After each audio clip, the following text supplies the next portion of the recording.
Welcome. Another episode, a special episode indeed.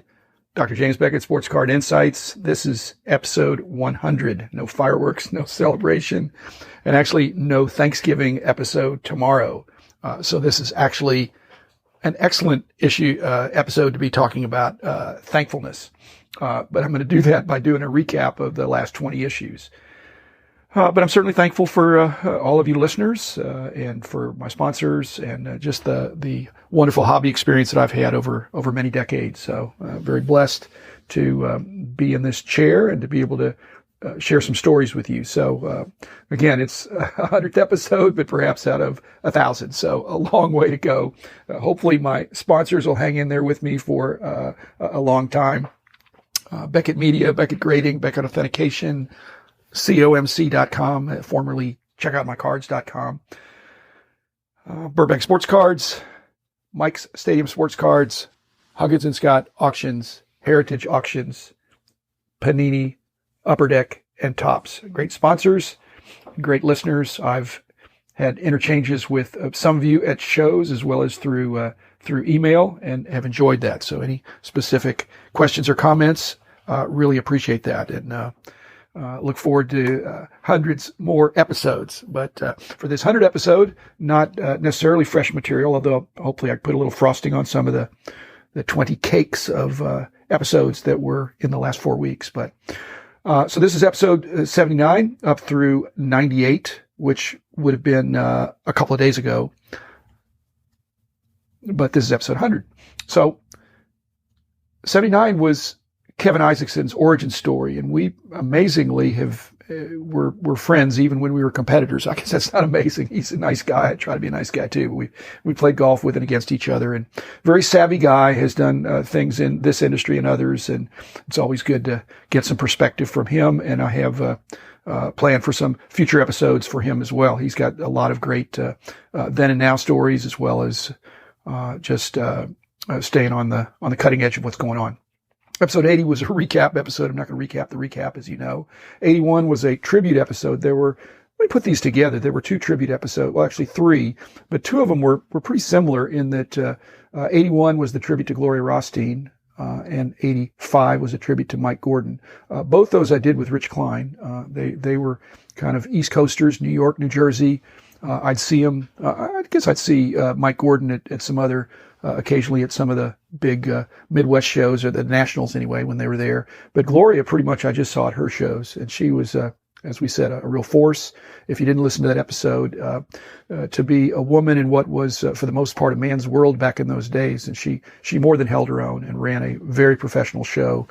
And again, would be one of the people that helped elevate this hobby, this industry to where it is today. So that's one of the reasons I'm doing these tribute episodes, because we stand on the shoulders of those who've gone before us. So the hobby's doing great right now, and some of these tributes are to legends who provided some of those stepping stones. Mike Gordon, another case. He was I think he was a really kind guy, but he had a little bit of a gruff exterior. Rich and I got into that. Rich told an amazing story that contrasted with my military experience, which also is in this group as well. But Mike was somebody that was very supportive of our company and was a good friend to me as well. So again, both those missed. Both played big roles in the growth of our hobby, of our industry. Episode 82 was Eric Norton and I talking about our sponsors. And when I talked to him a while back, I said, let's do some shows. Let's plan them out. Again, they're pretty unscripted, but it doesn't mean we don't talk about what we could talk about. And so in advance, I said, why don't we do an episode first about your sponsors? Because I'd like to hear more about them. And then we'll do another episode about my sponsors, the sponsors we have here. And he's had dealings with, I think, pretty much all of them. And again, from his vantage point of Fat Packs and being, if not the premier podcaster, he's tied for the lead if someone is equal. But he's had a lot of great enthusiasm and longevity, and that goes a long way in this podcast medium. So I always enjoy listening to all of his, and he was kind enough to spend some time as we walk through some of the sponsors that I'm proud of that I have.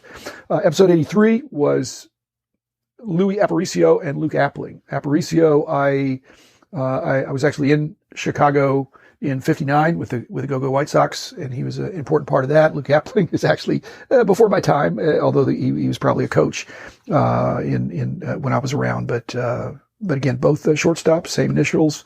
That was kind of interesting. So some of the superstars, I think I'll do a dedicated complete episode to. And I mean, no offense, but I don't see those guys in the upper rank of superstars, but they definitely are Hall of Famers and worthy of some consideration. I thought it was interesting that they were both Chicago guys and in large part.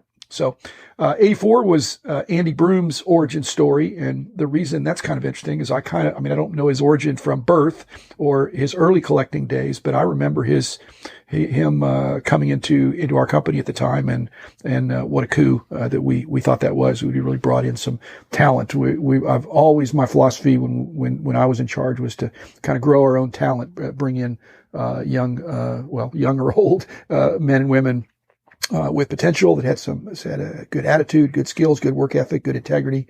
And we trained our own for the most part, but Andy was kind of ready to go, and that was terrific as well.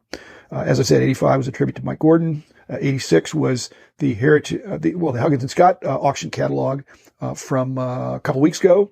And I can report to you now, one of the reasons I do the recaps is I can report to you that I did win 2 lots. One, I think I got a bargain, and the other, I think I didn't. I actually got, I won a lot that had very little interest, and there was only one other bidder, and I prevailed. And then the other one, there were, I think, 14 bidders, and that's sort of not a good sign if you're trying to get a bargain. But I did win. I gave up at midnight and went to sleep, and found out in the morning that I won. A little bittersweet because I paid more than I wanted to pay, but still, the auction process was fun, and it's a lot that I'm not going to tell you what it was, but it's something when I get it, I'm going to open it up and try to see what's in there, because the description was not bad, but in these bigger lots, they cannot be complete, and I wasn't willing to fly up there or drive up there and check it out. So I'm going to have hopefully a nice surprise when I open it up after they deliver the lot, which I've not received yet. 87 was the origin story of Beckett Authentication Services with Jeremy Murray, who's the VP over that.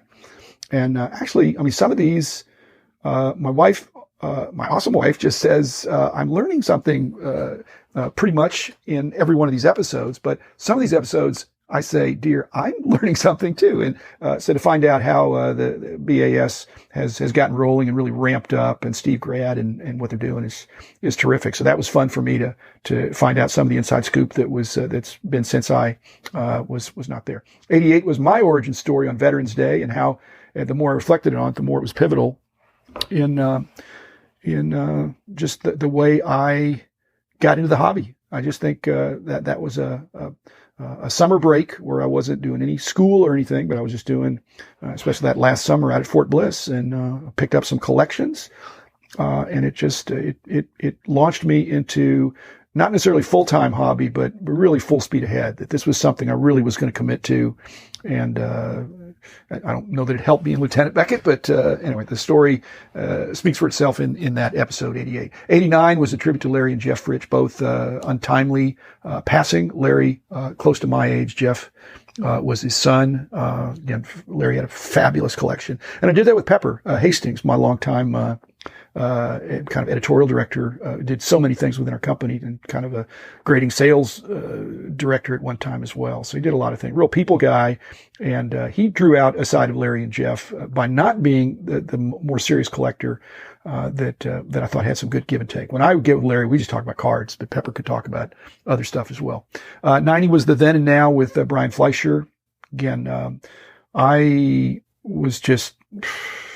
I don't even know how I could explain how much of my life I poured into pricing in the early days, but it was me, myself, and I in the beginning. I added teammates, but Brian and his team now are even with a smaller staff than what I had at the end, doing a great job trying to keep up with all these sets that are coming out. So the then and now aspect I thought really worked well there. And again, my hats off to Brian for his perseverance and endurance and cranking it out. 91 was the beginning of these several investment fallacies subgroup of episodes. The first one was buy low, sell high. Later I did supply and demand. Then I did full-time versus part-time, and then another one on profit maximization. And then a couple of days ago, I did the interview sort of with Jimmy Fisher, just a part-time dealer from Tulsa who I thought epitomized and was a good example. He was not an example of investment fallacies. He was a counterexample to the investment fallacies by showing that I think he has more fun being part-time. I think he is well aware that demand is more important than supply in some cases, and was selling low to me. He treated me. He was just generous to all that came up to his table. So I spent some time there. We visited. I bought some cards. It was fun, and he certainly didn't profit maximize. So I'm just going on notice that I will be at his table the next time he comes in, and hopefully he'll have new stuff and not the stuff that I picked through. 92. When I told Eric Norton that I was going to come over, because I actually went over there to visit with him, I really enjoy the face-to-face interviews for the podcast a lot more than doing over the phone. It's necessary if you're over the phone if they're 1,000 miles away. But Eric's 5 miles away or 10 miles away over at Beckett Media. So I went over, we visited, and hopefully you'll notice that the audio quality was slightly better because it was in his office. But we had a good time. When I told him, let's talk about our sponsors, he said, oh, sure, we could do that. When I told him, no, we talk about my sponsors, his sponsors. And then I said, how about we do a show on an episode on wrestling cards? And he said, well, I'm doing Slamoween. How did you know that would be? So he got all perked up. And again, he's young enough to be a young son of mine. So we had different vintages of appreciating wrestling, and yet we had some overlap with the Von Erichs and some other kinds of things. So that was a lot of fun. Eric, thanks for doing that. Again, if you're interested in wrestling cards, again, I'm doing these episodes, and with the help of Eric, we had 15 minutes on wrestling and the cards. 93 was a then and now with SCD, which was sort of our biggest competitor in one sense during the time, and all of Krause Publications did that with Kevin Isaacson, who'd been a very influential vice president there at the time. That was fun. Again, it's fun now that it's over, but again, they did their thing. They did it well. We did our thing. We did it well as well. 94 was the Walter Payton with Dave Slipka. Dave's one of my favorite guys as well, from Chicago. Walter Payton, obviously worthy of honor and tribute, but we talked about his collectibles, mainly his cards, and that was fun. I want to do more episodes like that where Dave, very, very knowledgeable, but a real passion and enthusiasm for the player and the person. So I've got some others of those teed up. If you got some ideas for that, just let me know. 95 was the interview with Emily Kless, Topps communication manager, talking about Topps 2020 planning. Again, if you're in the card companies, it's just like when we had the publications. It's what have you done lately? I mean, last year's set was great, but next year's set collectors want it to be even better. Let's see. 96 was Mike Stadium Sports Cards. Visited with Mike Fruitman, and he told me that even though he likes to talk about the LCS, the local card shop, he says he has a local card hangout. And I get what he means. He's really trying to be kid friendly and just collector friendly. And I don't know that he even calls them customers. He's got friends that come over, hang out, and I guess they spend some money there too. 97 was the supply and demand investment fallacy. And then 97, I called them 97A and B. I did them on the weekend. I just thought I'm going to try some very short format, no music, just bare bones for some shorter topics that don't need full episode treatment. Put them out on the weekend. Let you decide. If people don't listen to them, then I won't do it anymore. If they do, if they like it, then we'll do some more shorter episodes. And then 98, as I said, was Jimmy Fisher, who's the guy that was a counterexample to some of these fallacies. So if you've got ideas, that's a very quick wrap on the last 20 episodes. If you've got ideas, contact me at Dr. James Beckett at gmail.com. If you're referring somebody to this podcast and they're not a real podcast person, there is a website they could go to if they don't have an app or an app they're comfortable with. You can go to beckettinsights.podbean, that's PODBEAN.com, and it has all the episodes there, and it's got a player there. So at any rate, another, whatever that is, 4 weeks. I'll be off tomorrow, and I hope you're off tomorrow. I'm actually off, but I'm cooking. I'm cooking for 32. with got a couple ovens going, a couple of slow cookers, a couple of microwaves, and we're going to have a feast for our double extended families. And again, a lot to be thankful for. Hope you feel the same way. I will see you not tomorrow, but the day after, which will be the day after Thanksgiving, and we'll have another conversation at that time. Thanks again, listeners. Happy Thanksgiving.